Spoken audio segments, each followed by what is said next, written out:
Começa agora o programa mais inspirador da televisão brasileira. Aqui é o espaço onde os entrevistados compartilham lições de vida. E a seleção dos convidados é sempre uma surpresa deliciosa. Então fica com a gente, está no ar o Educação.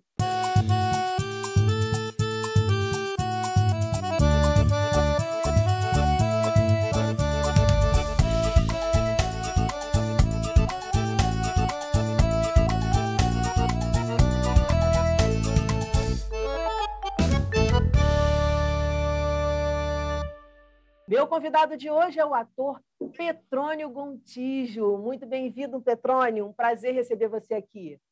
Muito obrigado, Daniela. Gosto muito do seu programa. Estou muito feliz de ter sido convidado, da gente poder estar aqui para conversar sobre esse assunto tão importante e que o teu programa está contribuindo tanto para esclarecimentos em geral e assistindo ele pelo YouTube, inclusive me ajudou a compreender muita coisa. Nossa, que bacana, que retorno bacana. Você não sabe como a gente fica feliz, toda a equipe aqui, porque eu não trabalho sozinha, tem toda uma equipe aqui atrás e a gente fica muito feliz em ouvir isso, Petrônio. É um prazer receber vocês. O pessoal que está aí assistindo, eu e Petrônio, a gente já estava conversando antes de começar a gravar, e eu falei assim, Petrônio, segura um pouquinho, porque depois a gente não vai conseguir conversar assim bacana. Eu sempre fico nessa ansiedade, que eu quero levar o melhor para vocês. E vamos começar, Petrônio, você iniciou a sua carreira muito novinho, 2 anos de idade. Como é que foi isso para você? Daniela, aconteceu. Eu era ainda um bebê, eu tinha 2 anos de idade, e me levaram para um alto de Natal na escola da minha irmã para fazer o Menino Jesus. E o mais incrível é que eu me lembro, eu tenho a imagem de eu deitado no berço, e principalmente a minha irmã vestida de Maria e os 3 reis magos, que eu achei super bonitos de vermelho, com um veludo vermelho. Eu tenho essa imagem na minha cabeça até hoje. A partir daí, eu comecei a trabalhar com minha avó, com algumas pessoas, professoras, 2 professoras que eu tive, na escola. Teatro, teatrinho, poemas, A Bruxinha que Era Boa, aquela peça que todo mundo conhece, muita Maria Clara Machado. E, a partir daí, eu comecei a exercitar o teatro na escola, com 4, 5 anos, levando tudo na brincadeira e segui fazendo, segui participando dos teatros, dos festivais na minha cidade, em Varginha, em Minas Gerais. E foi assim, foi uma coisa que aconteceu comigo e, na verdade, eu não procurei. Ela me procurou. Eu achei interessante você falar, poxa, você pode... Eu não sei se você usou essa frase, você pode não acreditar, ou parece incrível, mas eu lembro. E eu acredito, inclusive já levei isso para a minha análise, porque eu lembrava bebê sendo amamentada. E eu falei isso na minha análise, mas a gente falou, não, isso é possível, isso com certeza pode ocorrer. Então, pode ocorrer e é verdade, você lembra mesmo. Eu ia te perguntar, então ficou essa imagem do veludo vermelho, é isso? Dos 3 reis magos, foi a imagem que ficou para você? A imagem mais forte para mim era dos reis magos, com aquele veludo vermelho, tudo feito por escola, aquele tecido de escola e tudo aquilo, mas era uma coisa muito bonita que eu nunca tinha visto. Então, eu lembro de focar neles e minha irmã vestida de Maria também. Eu lembro que ela estava de azul, era uma coisa uma imagem que ficou muito forte para mim. Nossa, e esse caminho natural que eu fui seguindo. Porque, como é que é a gente... Desculpa te interromper, Petrônio. Imagina. Como é que é a gente, para você, né? Desde cedo, você descobriu o que você gostava e você nunca olhou para o lado, nunca pensou, poxa, eu posso fazer isso assim, assado, ou não? Já foi uma coisa tão natural que você nunca nem pensou em sair dali, daquele lugar. Olha, Dani, eu pensei ali por volta dos 16, 17 anos, eu já fazia teatro na minha cidade, eu tinha uma atuação forte na cidade de Varginha, no campo do teatro, eu promovia espetáculos e não tinha problema algum em realizar as coisas, porque a gente dava um jeito, tudo se dava um jeito. Não tinha onde ensaiar a peça, a gente ensaiava em praça pública. Não tinha onde apresentar, a gente ia pedir nos clubes da cidade para se apresentar lá e geralmente conseguia uma permissão. Então, tudo era viável. Qualquer problema a gente resolvia. Não tinha horário para ensaiar, porque a gente tinha que estudar. A gente abria mão do clube de ir para a piscina e ensaiava no sábado e no domingo, porque era um prazer. A gente sabia que estava fazendo alguma coisa importante para a nossa vida. Sim. E fora Teve isso... alguma resistência da sua família, de ver você assim, já pequeno, tão dentro dessa profissão, sem pensar em fazer mais nada, em seguir outra profissão? Não, estou na certa e é essa aqui, tem dificuldade, mas vamos para a praça, vamos para lá. E seus pais, de repente, sua família, acompanhando essa busca desde cedo e falando, caramba, não sei, passa pela cabeça da gente, de repente, pode ter rolado deles pensarem, poxa, meu filho está aí, está lá na praça, não sei o que, podia estar aqui estudando, não sei. Passou, aconteceu isso com você ou não? Passou. É uma coisa dúbia que aconteceu em casa. A minha mãe, ela era professora de literatura portuguesa. Então, eu tive, desde criança, desde pequenininho, eu tive acesso às coisas que ela estudava, às apostilas dela. Eu sabia de cor coisas que eu nem entendia direito, que eu só fui entender depois, alguns poemas do Pessoa, Alberto Caeiro, e eu fui desenvolvendo um gosto ali pelas palavras.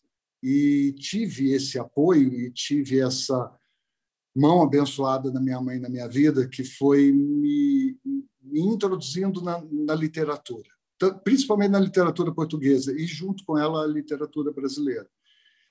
Isso parecia que seria um aval para eu seguir carreira, para eu ser ator, jornalista, alguma coisa ligada a tudo isso. Mas não. Na hora de prestar o vestibular, de buscar ali, na época do cursinho, 16 anos, a gente teve um medo em casa de que se eu ia conseguir sobreviver da minha carreira que eu estava optando, que seria a carreira de ator, se eu ia conseguir poder pagar minhas contas, poder ter uma vida digna. Então, isso foi uma dúvida que, na minha mãe, que era professora de literatura, nas pessoas que estavam juntas comigo, todo mundo questionou na hora de eu puxar o carro e prestar um vestibular fora dali e ir para outro lugar. E eu me lembro, Dani, que eu vim a São Paulo e eu fui na USP para conhecer os cursos, porque eu achava, gente, se não fosse ator, deve ser alguma coisa de humanas, deve ser algum curso de editoração, deve ser alguma coisa que tenha a ver com a área de humanas. E eu vim para cá, fui conhecer os cursos, foi a primeira vez que eu saí sozinho da minha casa e viajei, uma viagem interestadual. Eu cheguei aqui, fui até a EAD, Escola de Artes Dramáticas, até a ECA, e eu não saí da Escola de Artes Dramáticas. Eu tenho 2 amigos que estavam ensaiando, eu não conhecia nada, nunca tinha entrado numa escola de artes dramáticas na vida. E os 2 estavam ensaiando numa sala. E eu lembro que eu abri a porta da sala, de ousado que eu fui. Eu não sabia que estava tendo um ensaio. Eu abri, eles estavam ensaiando. E eles viraram para mim e falaram assim, e aí, vai entrar ou vai sair?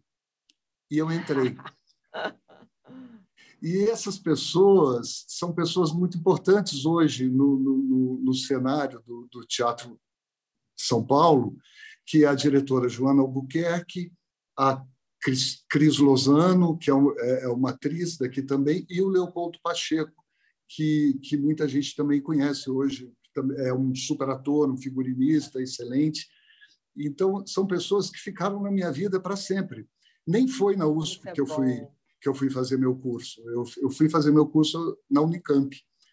Mas Anos depois, eu fui encontrar essas pessoas e falei, vocês que abriram a porta. Eu que abri a porta, mas E aí vocês que você veio, perguntaram. Petrônio, e aí você veio e acabou se matriculando em que curso? Aí foi o seguinte, desde que isso aconteceu, que eu vim para São Paulo, tentei me informar sobre todos os cursos de humanas e tal, e acabei ficando com o pessoal de teatro. Quando eu voltei para casa, nós conversamos a respeito disso e minha mãe falou, vai seguir teu caminho, meu filho, você já faz isso a vida inteira. Você foi para São Paulo tentar se orientar a respeito de outras profissões, mas você foi para lá e ficou com o teu povo. Então, siga o caminho do teu povo, o caminho que o teu povo está indicando. A Vai procurar sorte que sua eu... turma, né? Ela falou, Vai fica procurar a lá com a sua sua turma. turma. Esse apoio da minha mãe, nesse momento, foi fundamental na minha vida, porque eu não queria desagradá-la, nem a ela, nem ao meu pai. Eu não queria brigar, não queria sair de casa brigado, eu não queria... Eu acho que se o negócio ficasse mais extremo, eu acho que eu ia acabar tendo que tomar uma atitude. Mas o apoio deles foi fundamental para a minha compreensão, inclusive. Como é importante ter esse apoio. Foi fundamental para mim. E existia aquele medo, porque lá no interior você não conhece, você não sabe como é que é a vida de artista, você não sabe direito como é que é a Nada, e coisa. deve saber muita coisa também totalmente contrário, um negócio mais até do que Exatamente. é, né? Exatamente. Tem muita fábula, tem muita história em cima Sim. disso. E é uma profissão em que se trabalha incessantemente. Se trabalha dentro de casa, se trabalha na rua, se trabalha no teatro, se trabalha 24 horas por dia. Você falou uma coisa que eu achei interessante. Você falou assim, eu fiquei nessa brincadeira, e aí eu tomei... Não foi uma bronca, né? Mas foi assim, tipo, como assim? Com 15 anos, quando eu comecei a fazer teatro, o professor foi lá, ensinou o que a gente ia fazer, atividade, não sei o quê. Aí eu falei para ele, na maior inocência, quando é que começa essa brincadeira? Ele falou assim, parou. Oh, brincadeira! Aí olhou assim para a turma, tipo, brincadeira! Porque para mim era tão gostoso, que é uma brincadeira que eu poderia ficar, como você falou aí, meses e semanas, enfim. Você falou da Exatamente. sua mãe, você falou do seu pai. Qual foi a figura que marcou a sua infância, que mais marcou a sua infância? Aquela figura que você olhava e falava assim, isso, aqui está o certo. Foi minha mãe. Foi sua mãe. Foi a minha mãe. Ela tem uma importância... Eu imaginei, quando você falou muito dela, você falou muitas vezes dela, eu falei, foi a mãe, mas eu vou perguntar. E por que você acha que isso aconteceu? Ela ficava mais tempo com você? Foi uma questão de afinidade? Enfim, o que você acha que rolou ali? Tinha uma personalidade mais forte? Era mais para fora? O que você acha que... Qual a aderência que você acha que aconteceu ali? Ela minha mãe era uma artista em potencial, perdida lá no meio do sul de Minas Gerais. Mas minha mãe escrevia, além de ser professora de literatura. Ela escrevia, os poemas preferidos dela, os artigos preferidos dela, os livros, a Clarice Lispector, Ferreira Goulart, Manuel Uau. Bandeira, foi na minha mão foi para minha mão que ela passou tudo isso, além de escrever muito bem. Então, a parte de enxergar a realidade como uma possibilidade de transformação veio da minha mãe. E eu não saí de Minas sem acreditar que eu poderia, de alguma forma, mudar o mundo. E eu saí de lá, eu lembro do ônibus que eu peguei quando eu prestei o meu vestibular, eu lembro quando eu vim empenhado numa vontade de fazer alguma coisa pelas pessoas, por mim, porque eu ainda não tinha entendido isso, mas a minha profissão seria de comunicador. Eu ia comunicar ideias, eu ia comunicar pensamentos, emoções, alegrias, tristezas, e isso era uma responsabilidade muito grande. E eu só fui entender isso muito tempo depois. A princípio, eu queria ser ator, eu queria, como diz o Plínio Marcos, que eu acho que ele resumiu numa frase muito bem, ele falou: eu queria ser irmão do homem, rir todos os risos e chorar todos os prantos. Era isso que eu queria quando eu tinha mais ou menos essa idade. Mas você sabe que essa maturidade de perceber, de ter essa clareza, que você falou, eu tive essa clareza depois, isso faz parte da nossa evolução, da nossa maturidade também. A gente vai crescendo e vai entendendo, pô, eu vim parar aqui, às vezes você acha que, eu vim parar aqui porque a maré foi me trazendo. Não é bem assim. Não é. Há muito querer, há muito desejo. Às vezes não há a compreensão do que é, por que você quer ser ator, por que você quer seguir. Não havia. É porque ali era o lugar que eu mais me realizava. Tanto como eu te falei, pulsava. Eu abdicava fácil do clube, do fim de semana, das festinhas, das brincadeiras, para ficar ensaiando em praça pública. As pessoas passavam, as pessoas tiravam sarro, as pessoas assistiam, as pessoas gostavam, tinha de tudo. Eu vou te interromper, porque é muito interessante o que você falou. Eu vi muito em cursinho, eu fiz cursinho pré-vestibular, e eu ouvia muito assim, enquanto o pessoal está na praia, você falou a frase exata, enquanto o pessoal está na praia, enquanto o pessoal vai para a festa, você vai lá estudar, não sei o quê. Mas é essa a questão, o que ele estava falando ali é de dedicação. Mas se você está num lugar que você não sente que essa dedicação você vai fazer com prazer, eu estou aqui, mas eu estou mal, eu estou péssimo, não vai para frente, não vai andar. Então, o que você está dizendo é o seguinte, Dani, pulsava em mim desde cedo, eu nem sabia o que era, mas eu estava abrindo mão de tudo para fazer aquilo ali. E foi nisso que eu segui. Da sua mãe, você falou da sua mãe, eu queria que você trouxesse para a gente uma frase, algo que ela tenha te dito, ou uma história que ela tenha te contado, que te marcou, que você usa até hoje em algumas situações da sua vida, em algumas reflexões que você tem. Uau! Não, mas pode ser alguma coisa que ela te falou. Não uma frase pronta, não precisa ser uma frase pronta, mas pode ser alguma coisa que ela te falou, que te marcou, uma história dela, uma coisa dela que você traga até hoje, que você diga, caramba, isso aqui é desse jeito. Uma coisa que minha mãe gostava muito de fazer comigo, que eu gostava muito de fazer com ela, mais do que ela gostava, a gente analisava letras de música. E eu lembro uma vez que, na cama dela, eu sentado no chão, anotando, a gente analisou Juventude Transviada, do Luiz Melodia.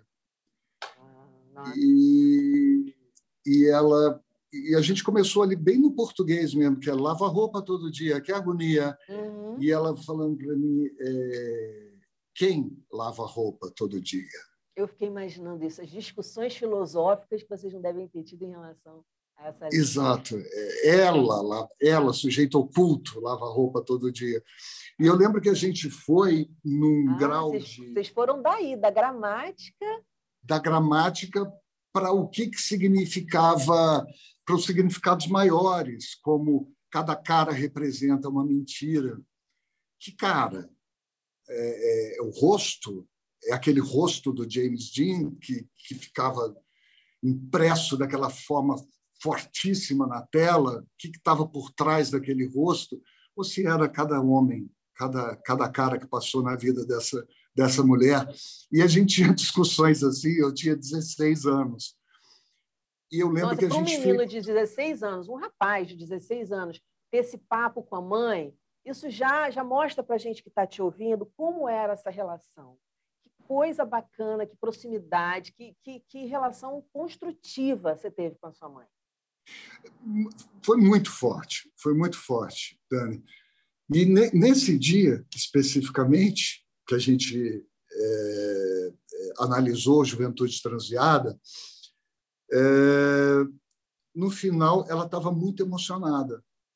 E para mim, eu estava fazendo uma análise e tal, de ler, porque eu estava me preparando para o vestibular, e eu tinha acabado de vir a São Paulo, de ir nos cursos, cheguei, estava animado com o pessoal de teatro que eu tinha conhecido e tal. O olho dela encheu de lágrima e ela falou para mim uma coisa que eu nunca tinha, que eu não sabia. ela falou assim: se eu pudesse, se eu tivesse tido a chance de escolher, eu teria sido atriz. Ai, que linda, que linda, que troca, que coisa boa. Então, Você eu sabe acho que que enquanto foi você aí a falava isso, eu bênção dela. pensei, chegou a passar pela minha cabeça, eu disse, caramba, ela poderia ter ido junto, digo, trabalhar, né, nessa área. Muito Sim, bacana. Como é que era você sim. na escola, Petrone? Eu era um bom aluno, eu Hum, gostava de estudar, eu gostava do ambiente da escola. Eu, logicamente, era melhor aluno em humanas. Minhas aulas preferidas eram as de literatura e de história. uhum. E Tudo eu a tinha ver. é, e porque ser professor e a minha mãe era professora, ser professor você tem que vestir um personagem e subir em cima do, eu não sei como chama, na minha época chamava estrado, que é aquele Uhum, lugar que fica embaixo uhum. do quadro que você sobe, que é um palco, Sim, nada é. mais do que um palco, que você tem que Exatamente. pegar 60 pessoas, 100 pessoas ali, e você tem que, através do tema, segurar a atenção delas e provocar ali, de alguma forma, que o coração dessas pessoas pulsem por aquele assunto.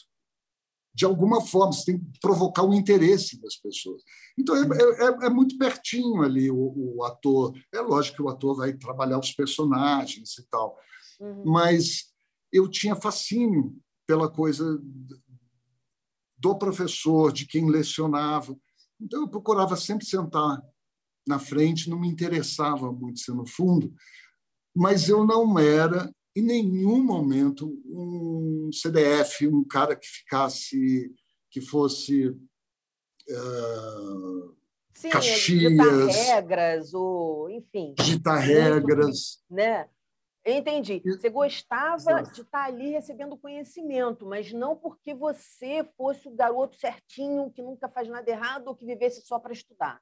Eu entendi onde você quis Exato. chegar, porque tem aquela implicância, né? A galera eu sempre fui uma galera assim, quase na frente, mas mais para o meio. Porque tem a galera da cozinha, que é lá de trás, a galera que não quer nada, e o pessoal acha que a galera da frente é o pessoal mais assim. Entendi onde é que você Isso. quis chegar. Professor, teve algum professor que marcou assim a sua vida pela aula que dava ou por alguma coisa que disse em sala de aula? Ou pela sua relação mesmo com ele? Eu tive duas professoras com as quais eu fiz teatro na escola. Dona Rosângela, que era professora de português, e Dona Ângela, que era professora de educação artística. Essas duas, a Dona Ângela era uma loucura, porque a gente estava em plena ditadura lá em Minas Gerais, e eu lembro dela chegar com uma vitrolinha e colocar a construção do Chico Buarque para a gente ouvir. Nossa, nossa, Eu arrepiei estava na, inteira. eu estava na quarta série e ela punha, Caraca! e ela punha baixo, ela não punha alto. E ela falou: eu vou pedir para. Muito tempo depois eu fui descobrir porque ela punha baixo. E porque, Danadinha, né? porque eu Que descobri que a gente danada. estava numa ditadura. E ela punha, e olha como ela era esperta. Ela nos ajudava, ela nos orientava a prestar atenção nos instrumentos que entravam na música. Ela falava: que instrumento é esse? Que instrumento é esse? Esse é o fagote, esse é o tal, esse é o tal. Ela Que ainda não tinha professores você entrado. teve, hein? Nossa, Pois é, desde a mãe, eu adoro essas coisas. Eu também sou professora, dei aula há muito tempo. Essa coisa de você usar algo que o aluno se amarre, goste muito, e dali, como o exemplo da sua mãe, da gramática até a questão da interpretação de texto, ali tudo você pode. Eu acho lindo isso, eu acho lindo. Petrônia, a gente está no exato. finalzinho da nossa entrevista, eu quero te fazer algumas perguntas ainda. Uma lição errada que você tenha aprendido. Você diga, isso aqui eu aprendi, mas não vi que não era isso, não. Ah, Te peguei, né? a opinião alheia, Muita coisa, né? a Opinião alheia? opinião alheia, ela não supre. ela nunca vai suprir a gente. Ela vai nos deixar mais... Nunca é uma palavra difícil de usar, mas a opinião alheia ou vai nos deixar acima ou vai nos deixar abaixo da realidade. Eu tenho a impressão que o que acham da tua vida, o que acham das tuas opções, na minha vida, sempre isso... Eu tinha problemas em querer agradar as pessoas, em querer que as pessoas ficassem felizes, em que todo mundo ficasse contente com tudo, e eu descobri que isso era impossível. Então, eu descobri arduamente, durante minha vida, que eu ia ter que cuidar de mim para poder fazer alguma coisa. Então, a opinião alheia sempre tem dois lados e sempre pode ser dúvida. Por isso, a gente tem que aprender a ouvir não só o coração, o impulso, mas saber que a gente tem uma mente que raciocina, que a gente tem um corpo, que a gente tem uma alma que se emociona, que a gente tem... E que isso é real. E que os nossos impulsos, que as nossas impressões sobre o que acontece no dia a dia, não são impressões, são reais. Elas existem e existem para nos alertar e para fazer a gente seguir o nosso caminho. Se ouvir é muito melhor que ouvir os outros, que ouvir as opiniões que vêm de fora. Aprender a se ouvir. Nossa, perfeito, perfeito, Petrone. A gente tem uns minutinhos ainda. Quer deixar um recadinho aqui para o pessoal que está te assistindo, que está assistindo esse nosso papo delicioso? Olha, Dani, como você sabe, como eu disse aqui, minha família vem de educadores. Eu fui descobrir a minha forma de trabalhar também dessa forma, e a forma que eu encontrei foi através da atuação. E existe uma coisa que nos fortifica para a vida, e, como eu disse aqui durante a nossa entrevista, que é o estudo e que é a leitura. Eu tenho esse gosto pela leitura desde criança, e isso é como que eu posso dizer, um tesouro que não tem preço, porque eu consigo raciocinar, sair da sala da minha casa para qualquer lugar do mundo sem precisar abrir a porta.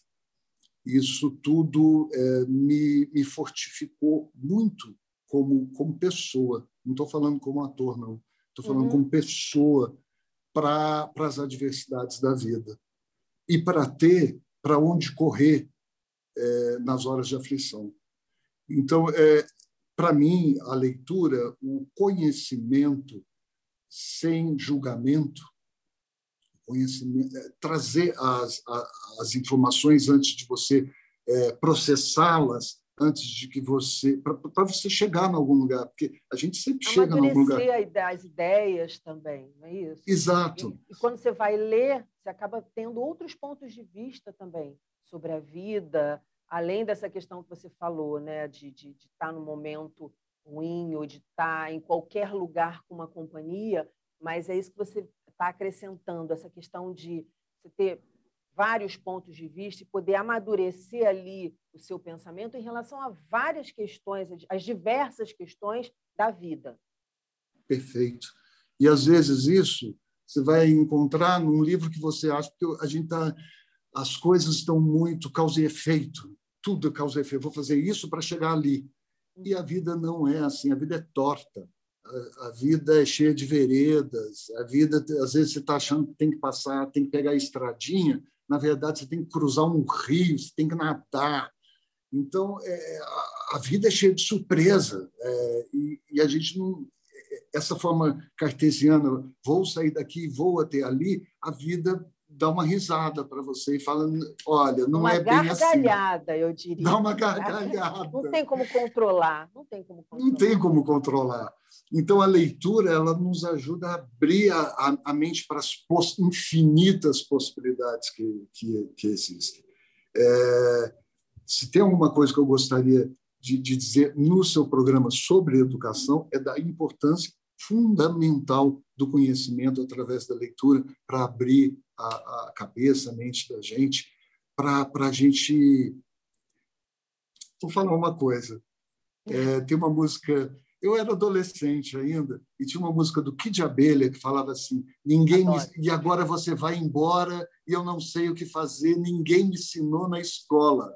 E agora você vai embora. Quase furei essa fita. Quase furei. Educação sentimental. Educação sentimental. A gente não tem na escola isso. A gente não tem. A gente tem as exatas, tem as coisas, mas a educação para a vida, na hora que você se apaixona a primeira vez na tua vida, você não sabe que é aquilo e ninguém te ensinou, ainda mais para mim, há 30, 35 anos atrás, mal se falava sobre isso entre pais e filhos e tal. Então, você se apaixonava e não sabia o que fazer. E eu lembro de ouvir essa música. E a literatura foi onde eu encontrei refúgio para as minhas primeiras dores de amor, para os meus primeiros êxtases de amor, quando eu comecei a entender o que era a necessidade de uma população trabalhadora que precisava melhorar de vida para estar de acordo com a sociedade, que todo mundo tinha direito e condições de ter uma vida melhor.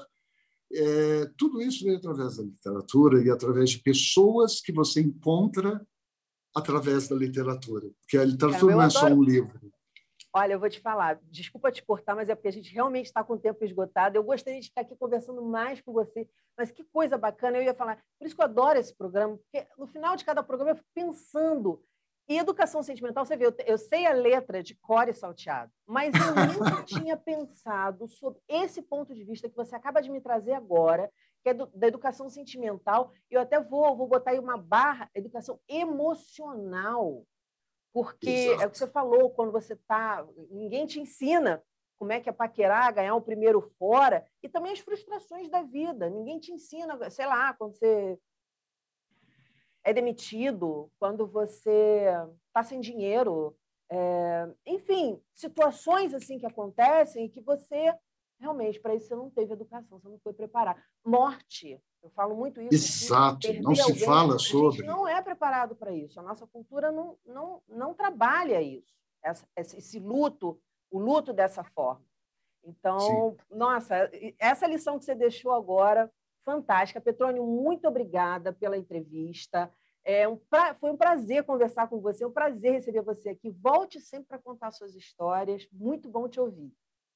Tânia, quero voltar sim. Eu fiquei fã do seu programa, fã seu, e é muito difícil encontrar espaço para a gente poder conversar a respeito dessas coisas, e a educação é a base de tudo. Então, vou continuar acompanhando o teu programa, e para mim é uma honra e uma alegria poder estar aqui dividindo com você, batendo esse papo tão gostoso e que é tão difícil encontrar espaço hoje em dia para se parar um tempinho para conversar sobre isso. Fico muito feliz. Coisa boa, coisa boa. Volte sempre. Segura aí que eu já volto. Vou só me despedir da galera que está em casa e eu já volto para a gente conversar. O nosso programa fica por aqui, mas na segunda-feira que vem tem muito mais às 9h. Educação, se você não se envolver, não cola. Saúde, saúde e até lá!